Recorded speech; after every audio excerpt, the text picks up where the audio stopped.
Bulchiinsa aanaa Jillee Dhummugaa fi bulchiinsa magaalaa Sanbateetti milishootni nagaa kabachiisota marsaa sadaffaan guyyoota 15 leenji'aa turan eebbifaman.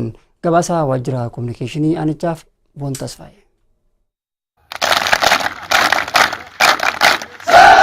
Bulchiinsa aanaa Jillee Dhummugaa fi bulchiinsa magaalaa Sanbateetti milishoonni nagaa kabachiisan marsaa sadaffaa leenji'aa turan eebbifamaniiru. Saganticha irrattis bulchaan olaanaa bulchiinsa sablammii Oromoo Obbo Ahmad Ali Abbaa Afroo akka jedhanitti milishaan keenya gaachana saba keenyaa waan ta'eef leenjii fudhatanii ilaa fi ilaamiin hojjechuu akka qaban dhaamaniiru. Wabii gaachana ummata keenyati. Ummanni Jillee fakkeenya gootummaa fi nageenya godinichaati. Ummanni Jillee ambaasaadara nageenyati. Ambaasaadara nageenyaa, ambaasaadara misoomati.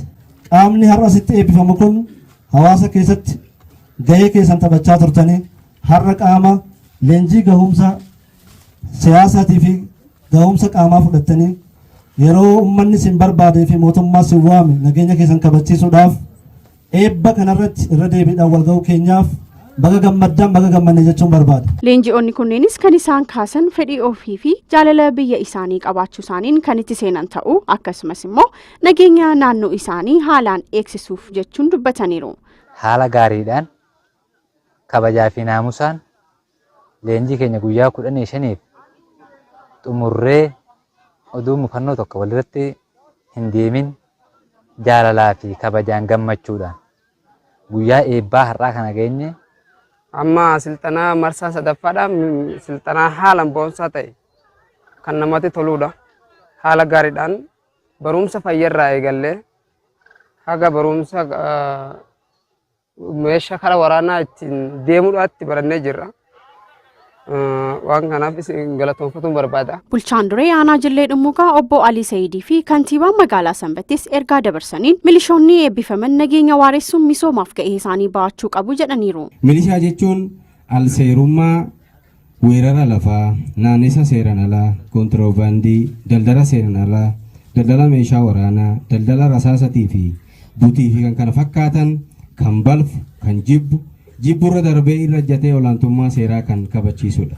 Waadaa galtanii nageenya magaalaa aanaa hanga gandaa jiru alseerummaa adda addaa fi olaantummaa seeraa kabachiisuun misooma gandichaa raawwachuun qe'ee keessan rakkoo nageenyaa irraa bilisa gochuun nageenya amansiisaa naannawaa keenyaa fiduun isinirraa eegama. Itti gaafatamaa waajjira milishaa aanaa Jillee Dhummugaa Obbo Ahmad Muhee milishoonni duraanii 177 fi haaraan immoo 330 leenjicha fudhachaa kan turan ta'uu ibsuun kanaanis gara hawaasaatti gadi bu'amee nagaa hawaasaa eeguu fi hojii olaantummaa seeraa mirkaneessuu akkasumas humna ofiin of kabachiisuun kaayeffamee kennamaa turuun eebbifamuu ibsaniiru.